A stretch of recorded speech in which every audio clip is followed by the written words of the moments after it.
Hey, this is Dani, and I am sorry it has been so long since I made a video. My apologies, a video for this channel. This is kind of my secondary channel. I love going deep and everything, but I have been so kind of in the middle of all this drama and stuff that I haven't posted. Now, drama is really good food for transformation and for learning. So for anybody who doesn't know, I did end up leaving Digi-Key, and there were a few factors that came together, and you really already heard them in the last video. You know, the weather was starting to turn around. The day I left was a beautiful day. It was a gorgeous day the day I left, but I was feeling so high. I felt so good at being able to leave. I could really appreciate some of the beauty of the area for the very first time when I get to leave. And you know, you've had that experience, right? You just let go of all your stuff finally, and things open up for you, right? So what finally did it was, number one, the physical pain was not going anywhere and was getting worse to the point where I couldn't finish my shifts. So I had a shift where I went home early. Then I had a nice 3-day weekend. Did I have a 3-day weekend or just a 2-day weekend? No, 2-day weekend. And I was still in almost as much pain. As soon as I put on my work shoes to go in, I was just like, there's no way I can do a shift today. So I called in and I thought, okay, who am I kidding? Because by the time I called in, I was getting ready for my daughter's graduation. I was getting ready to have to drive to Kansas City and then thinking about coming back to Minnesota. I knew there was no way I was going to drive to Kansas City and then come back to Minnesota. So I knew that it was time to give it up. And the lessons and the learning that I got made everything so worth it. Everything was worth it 10 times over. I knew driving up how challenging and how much resistance I was having. And so the easy thing is, well, turn around and leave. And maybe that would be what I would do today if I did the same thing. I don't think today I would actually do the same thing. So everything's different. But only one person knows what you're supposed to do. Only one person knows your path, and that's you. That's your connection to however you connect to the universe or God or whatever in the tapestry and all that is and your place in it. It's your intuition. It's your inner knowing of what to do when there's a lesson, when you can get it. I firmly believe that if I had been going up there and not wanted to go and turned around, I simply would have gotten all this good learning by doing a different experience that had sort of a similar result. So I had some stuff to work out. I worked it out, and here I am, and everything's great. I'm back home. My daughter graduated from college. Woot woot.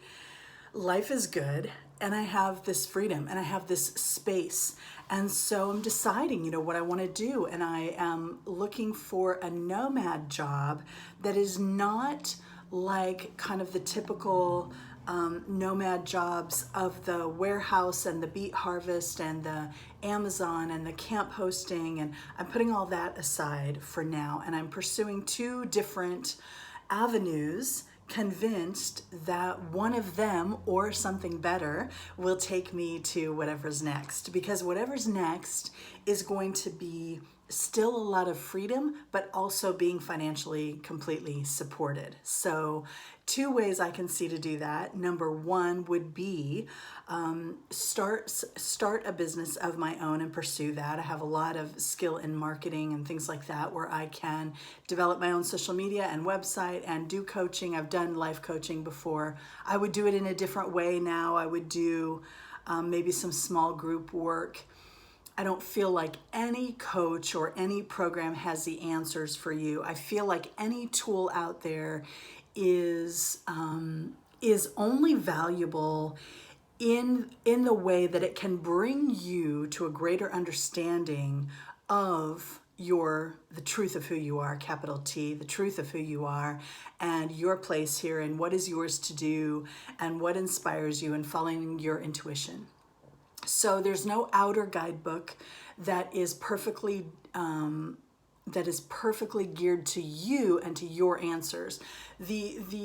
All of the self-help, all of the spiritual stuff that I do now, which is a lot, I do a lot of that kind of work, is about finding those answers within and being better at finding the answers within, and about clearing away all of the crap, all the conditioned ways of being, all the limiting beliefs, all the stuff, all the karma, if you will, all of those well-worn pathways in the brain that were serving us in our past and aren't necessarily serving us anymore. So we're looking for a new way. All of that falling away and revealing more and more of the truth of who I am. That's the path I'm on. And so that's all the self-help and all the spiritual stuff I do now is related to that. So the other thing that I'm looking at doing if I don't start my own business, which I just made myself CEO and marketing director of my own business, and I'm just exploring ideas and in a phase of try something on, see how it fits. What do you want? Pick a general direction and just start moving, and then let things fall into place, be guided to each and every step. The other thing that I'm looking at is getting a remote job as a marketing person. So it would pay better than some of the other opportunities out there, and there are so many remote jobs now that I'm really looking at it. Now, this is another huge learning for me because I have never gotten a position, a marketing position, like a position, a white collar, like job, marketing job, by just sending out my resume, going through HR, getting the first interview. I have never gotten a job like that. And I have had several marketing jobs in my career. I was a marketing director for years. And before kids and before all that, right? When they were small, I quit because it was like too much having all these professional responsibilities and everything, right? So I'm going to keep an eye on the time because I have my interview today, which is why I'm all dressed up. I have a second interview with one company. So the other thing I'm pursuing is a marketing job. I have never sent a resume and not had someone I know at the company and been able to secure a position. There's something about, and I will, if I decide to really pursue the job, trying to get the remote marketing job so that I can still travel, but I can have like a regular job that supports fully financially. If I completely go down that road, I am seriously going to have to pay a consultant to help me with my resume because I have never gotten past HR. Every job I've ever had, it's mostly because for most of my career, I did such an amazing job with one company, they literally referred me to the next. I had 2 situations in a row where the CEOs knew each other, and I moved seamlessly from one company to another because I had this great relationship and everything. Now, this current interview that I have a friend who referred me, who said, take a look at her. And so then to honor that internal person, they definitely grant you, at least the first interview, maybe even the first 2 interviews, so that they can give consideration, to that employee and make it really important to refer good people and everything, which I respect so much. So, and this is a company that I'm really, really drawn to. Like, my whole word for the year is inspired. And so I decided a long time ago I wasn't going to do anything unless I was inspired. This job really inspires me. I know I wasn't talking like I was inspired about the last job I had that was kind of a disaster, but the thing is, I was inspired by this idea of kind of living this nomad life, by this idea of this is how you do it. You work these kind of jobs and you get to travel around and you get to build community with the people that you're working with all that way. Now I'm looking at doing it in a different way. So that's exciting to me. It wasn't the particular job, but it was like, making money, finding community. This is the way we do it. That whole thing was very inspiring to me. So, and a challenge is always inspiring to me. And it also makes me give up on things. It takes me longer to give up on things because once I get going, I'm very determined. And there's a thing in me that's like, there's almost nothing I can't do. Like, I just have that. Like, if I really set my mind to it, there's almost nothing I can't do. And so, or maybe nothing, but anything I'm really, really inspired to do, I can do. I have that. So it makes me very slow to give up on things that aren't working, because I have a lot of determination and I have a lot of that in me, a lot of that, oh, I can do it. You know, I can be good in tough situations and things, which doesn't always serve me, actually. It doesn't always serve me. So where was I? So I'm pursuing both of those things. I'm extremely attracted to this job and this company, so I'm very excited about that. But if I do decide to really get into the job search and really find something beyond this company, if this would not happen to work out, then I'm gonna have to do some more work on my resume and stuff. And I have been working on it here and there. But anyway, so where does that bring me to? That brings me to, that way you're all caught up with everything that has happened. So here's what I'm doing right now. Since I am starting a new endeavor, I picked up The War of Art. I have read this book just one or two times before, but I've checked it out from the library. I don't like to buy many books these days because well, for a lot of reasons, right? For cost and for the environment and for being a nomad and being a minimalist at heart and not wanting to carry around a bunch of stuff.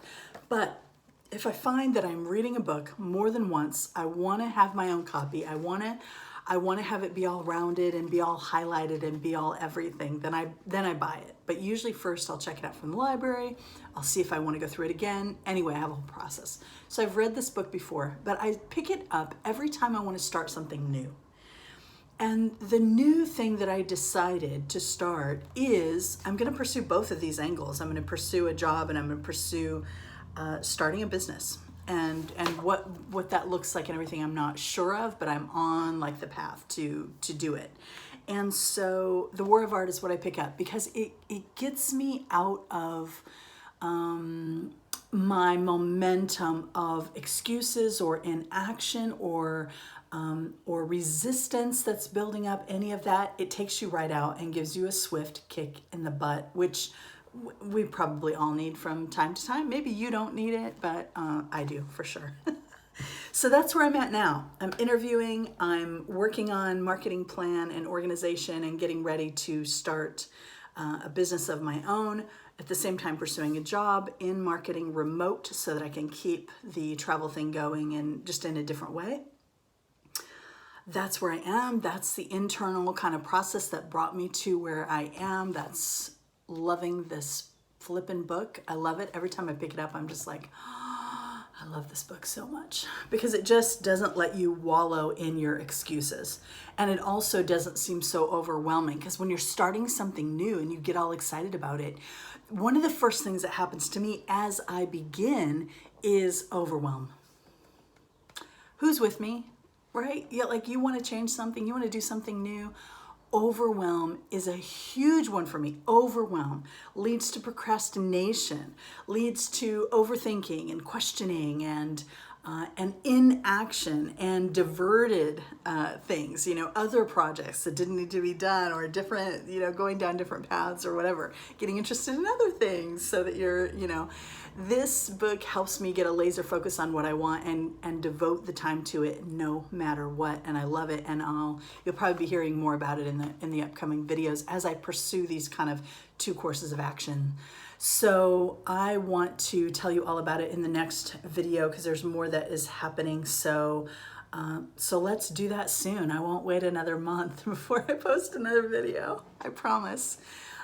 Thank you so much, each and every one of you. Thank you to everyone on Patreon. I love you. Thank you for the support. And just thank you. Thanks for being here. I'm sending a ton of love. If you're watching right now, you are receiving waves and waves and waves of love and all the good vibes, ease and grace and inspiration and motivation and all those good things. I am sending them right now and I can feel them just coming through to you. I hope you can feel it. Anyway, I'll talk to you soon. Bye.